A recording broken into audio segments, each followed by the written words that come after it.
고린도전서 15장 42절로 44절입니다.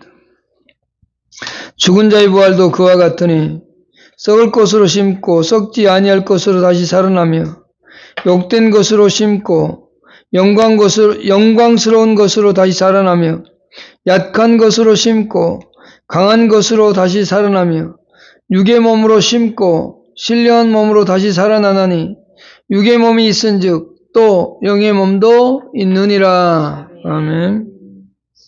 오늘 부활주일에 생각할 말씀은 우리의 부활은 이라는 제목입니다.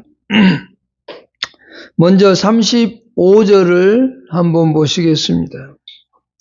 누가 묻기를 죽은 자들이 어떻게 다시 살아나며 어떠한 몸으로 오느냐 하리니 라고 말하고 있습니다. 그러니까 고린도 교회 안에 부활에 대해서 믿지 못하는 사람들이 어떻게 죽은 사람이 다시 살아서 나냐, 그리고 만일 살아난다면 그 사람은 어떠한 몸이 되겠느냐라고 하는 질문에 대한 답변이 오늘의 본문의 말씀입니다. 본문은 부활 전에 우리의 상태와 부활한 후의 상태를 이제 대조해서 설명하고 있는데요. 36절 보면 어리석은 자여 내가 뿌리는 씨가 죽지 않으면 살아나지 못하겠고 이렇게 돼 있죠. 여기에 씨의 비유를 통해서 먼저 말씀을 하고 그리고 네 가지를 이제 대조해서 설명하는 그러한 본문의 말씀이 오늘 우리의 본문이거든요. 그렇다면 우리가 죽었다가 다시 부활한다면 또 죽기 전의 상태와 부활한 상태의 우리의 몸은 어떠한 모습인가 라고 하는 것을 잘 설명해 주고 있습니다. 먼저 42절을 보십시다. 죽은 자의 부활도 그와 같으니 썩을 것으로 심고 썩지 아니할 것으로 다시 살아난다 라고 되어 있습니다. 첫 번째, 썩을 것으로 심고 썩지 아니할 것으로 다시 살아나는 우리의 몸에 대해서 설명해 주고 있습니다. 우리 52절부터 54절까지를 한번 또 보겠습니다. 고린도전서 15장 52절부터 54절까지를 읽어보겠습니다. 나팔 소리가 나매 죽은 자들이 썩지 아니할 것으로 다시 살아나고 우리도 변화될 것이다. 이 썩을 것이 반드시 썩지 아니할 것을 입겠고 이 죽을 것이 죽지 아니함을 입으리로다. 이 썩을 것이 썩지 아니함을 입고 이 죽을 것이 죽지 아니함을 입을 때는 사망을 삼키고 이기리라고 기록된 말씀을 이루어지리라 라고 말씀하고 있죠. 자, 우리의 썩을 몸이라는 표현을 썼습니다. 우리의 몸은 언젠가는 한번 죽는 것이 정해진 원칙입니다. 히브리서 9장 27절에 한번 죽는 것은 정해진 것이다 라고 되어 있습니다. 땅 위에 살아가는 사람은 반드시 죽음을 맞이해야만 됩니다. 죽음을 보지 않고 바로 하늘나라로 간 사람은 딱 두 사람밖에 없습니다. 에녹과 엘리야인데요. 이 둘 외에 인간은 모든 사람이 죽음을 맞이하게 되어 있습니다. 그래서 사람들은 이 죽음을 아주 두려워하죠. 히브리서 2장 15절에 사람들은 죽기를 무서워한다는 표현을 썼습니다. 우리 또한 반드시 죽음이라는 강을 건너가지 않을 수는 없습니다. 여러분들 앞에 죽음은 반드시 온다라고 하는 거죠. 하지만 예수 그리스도 안에 있는 사람들에겐 죽음의 공포로부터 예수 그리스도께서 해방해 주셨다라고 말씀하고 있습니다. 예수님 당시만 해도 죽음에서 살아난 사람들의 예가 있었고 초대교회에서도 사도 바울을 통해서도 살아난 사람들이 있었습니다. 예수님 당시에 야이로의 딸이 죽었다가 살아났고요. 나인성 과부의 외아들이 죽었다가 살아났고, 우리가 잘 아는 나사로 또한 죽었다가 살아났습니다. 초대교회 사도행전 20장에 보면 유두고라는 사람도 죽었다가 살아난 것을 볼 수 있습니다. 그러나 그들은 영원히 살지 않았다는 겁니다. 반드시 그들은 살아났었어도 반드시 죽음을 다시 맞이했다라는 거죠. 다시 살아났다가 얼마의 시간이 지난 후에 그들은 죽어서 다시 죽음을 맞이하는 그런 육체적 삶이었습니다. 그러나 예수님은 그렇지 않습니다. 예수님이 한번 죽고 다시 살아나셔서 영원히 죽지 않는 몸으로 살아 계시는 분입니다. 오늘 우리의 몸은 어떻습니까? 죽을 수밖에 없는 몸이죠. 또 한 번 죽으면 우리의 몸은 썩어질 수밖에 없습니다. 죽어서 땅속에 묻히면 모든 육체는 썩어서 흙으로 돌아갈 수밖에 없다라는 겁니다. 아무리 아름다운 미인도, 아무리 육체미를 자랑하는 건강한 남자도 다 죽으면 썩을 수밖에 없는 육체인 겁니다. 저와 여러분들도 마찬가지입니다. 오늘 본문에서 부활 전의 모습과 부활 후의 모습을 썩음과 썩지 않음의 대조를 이루고 있습니다. 우리가 썩는다라고 하는 이 표현은 흙으로 된 인간의 몸, 이 육체를 말하고 있습니다. 그러나 썩지 않는다는 것은 그리스도를 따라서 우리도 언젠간 부활하게 될 것이고, 우리는 그 부활한 몸이 되어졌을 때 영원한 삶을 누리는, 다시는 죽지 않는, 다시는 썩지 않는 새로운 피조물로서의 삶의 모습을 갖추고 살아간다는 거죠. 이것이 우리에게 주어진, 우리에게 있는 부활의 모습입니다. 여러분, 우리의 지금의 모습은 땅속에 묻혀서 죽을 수밖에 없는 그러한 존재입니다. 흙으로 돌아갈 수밖에 없는 존재입니다. 여러분이 사람이 죽고 몇 년 후에 무덤을 파보면 거의 없습니다. 뼈밖에 안 남아 있습니다. 이빨, 머리카락, 그리고 뼈 정도 남아 있습니다. 한 20년 넘어가면 손가락에 있는 뼈나 이런 뼈들은 찾아볼 수 없습니다. 다 흙으로 돌아갑니다. 그러나 우리 예수 그리스도를 따라서 부활할 때 우리의 몸은 그런 모습이 아닌 전혀 다른 영광스러운 몸이 된다라고 하는 것을 설명해 주고 있습니다. 두 번째 보십시다. 43절입니다. 욕된 것으로 심고 영광스러운 것으로 다시 살아나며 약한 것으로 심고 강한 것으로 다시 살아나며 라고 되어 있습니다. 두 번째는 가치에 대한 대조입니다. 욕된 것으로 심고 영광스러운 것으로 다시 살아난다 라는 겁니다. 여기 욕된 것이라고 했죠. 우리 사람의 육체는 악을 행하는데 아주 최적화되어 있습니다. 우리는 악을 따라 사는 삶의 모습을 갖고 있습니다.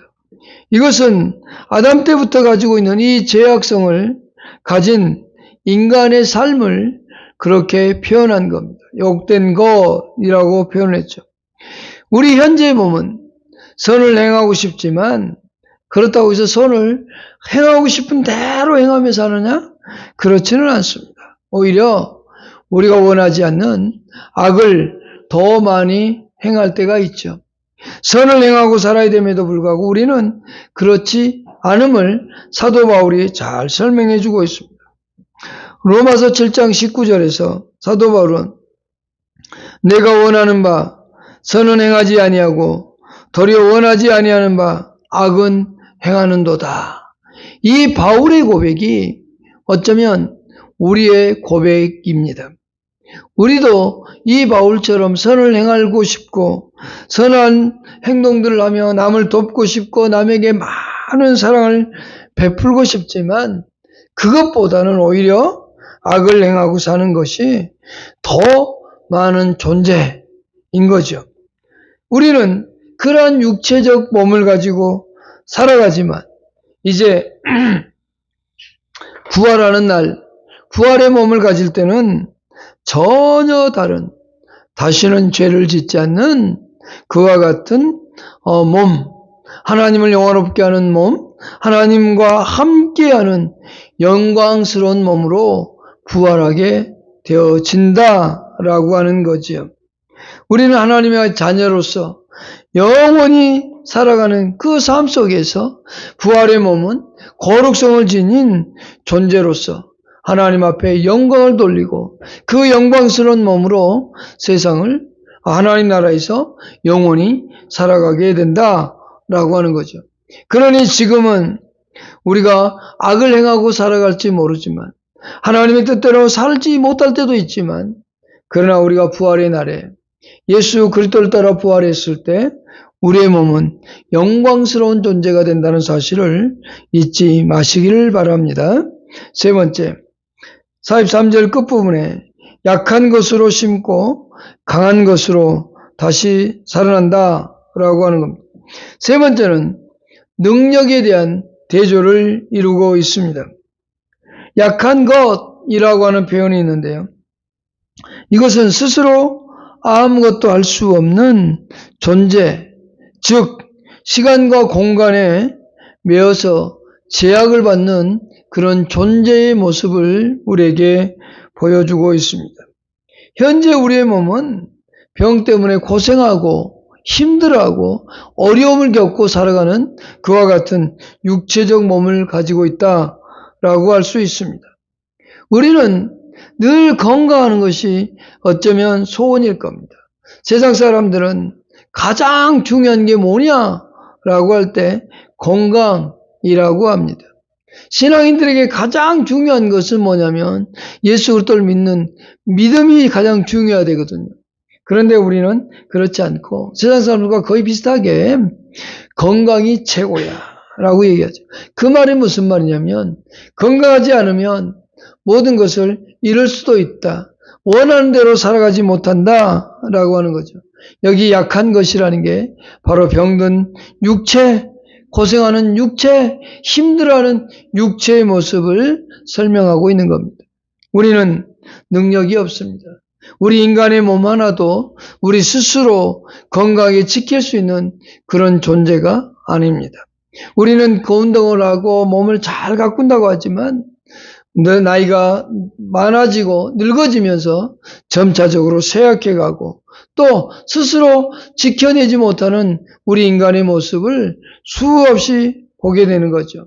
그러나 이제 부활의 몸이 되었을 때 우리는 그것으로부터 완전히 자유할 수 있다라고 하는 거죠. 강한 것으로 다시 살아난다고 했는데 바로 하나님의 능력을 완전히 입은 존재로 살아나게 된다는 겁니다. 그때는 아픔도 없고요. 병듦도 없고 강한 자로서 하나님의 능력을 입은 자로서 이 세상을 살아가는 것입니다. 하나님 나라에서 영원히 살아가는 존재가 되어진다라고 하는 겁니다. 부활의 육체가 바로 그와 같은 겁니다. 네 번째 생각할 것은 44절입니다. 44절을 보십시다. 육의 몸으로 심고 신령한 몸으로 다시 살아나나니 라고 되어 있습니다. 네 번째는 육의 몸으로 심고 신령한 몸으로 다시 살아난다 라고 되어 있습니다. 육의 몸이라는 것은 아담의 죄된 본성을 그대로 가지고 태어난 저주받은 인간의 모습, 인간의 상태를 설명하고 있는 겁니다. 우리는 이 육체의 몸은 안 먹으면 배고프고 물 마시지 않으면 목마르고 과로하면 피곤하는 그리고 어디서든 힘들어하는 그러한 존재의 모습을 가지고 있으면서 늘 죄 가운데 살아가는 그런 존재인 거죠. 앞에서 말한 것처럼 선을 따라 살기보다는 악을 따라 살아가는 존재, 죄된 인간의 본성을 그대로 지니고 있는 존재로 이 세상을 살아가면서 시간과 공간의 제약도 받고 아프고 힘들고 여러 가지 어려움을 당하는 그러한 육체의 몸을 가지고 살아가지만, 그리고 육체가 원하는 쾌락을 추구하고 육체의 본성을 따라 살아가는 우리의 존재이지만, 그러나 이제 부활했을 땐 신령한 몸이 된다라고 하는 거죠. 성령의 능력으로 하나님의 자녀된 자로서의 몸, 하나님이 부활했을 때 우리 인간의 몸이 아니라 하나님의 자녀된 자의 몸으로 부활한 후에 영광스러운 몸으로 변화되는 그런 저와 여러분들의 육체가 된다는 겁니다. 우리는 살아가는 모든 날 동안 수많은 어려움도 있고 힘듦도 있고 여건도 있을 겁니다. 그러나 이 사실을 잊지 말고 사십시오. 우리에게는 언제나 부활의 소망이 있다는 사실입니다. 초대교회 성도들이 그토록 힘들고 어렵고 수많은 박해를 받았음에도 불구하고 그들이 이겨냈던 것은 다시 오시는 주님과 부활의 소망이 있었기 때문에 그렇습니다. 야, 어떻게 죽은 사람이 살아나느냐? 라고 말할지 모릅니다. 그러나 우리는 다시 부활의 날이 있음을 믿고 따르고 알고 살아가는 사람들입니다. 사도 바울은 그래서 고린도서 15장 마지막을 쓰면서 이렇게 썼습니다. 그러므로 내 사랑하는 형제들아, 견실하며 흔들리지 말고 항상 주의 일에 더욱 힘쓰는 자들이 되라. 이는 너희 수고가 주 안에서 헛되지 않는 줄을 알미라 라고 말입니다. 사도 바울은 고린도서 15장을 통해서 우리 예수 그리스도의 부활을 설명하고 우리의 부활을 설명했습니다.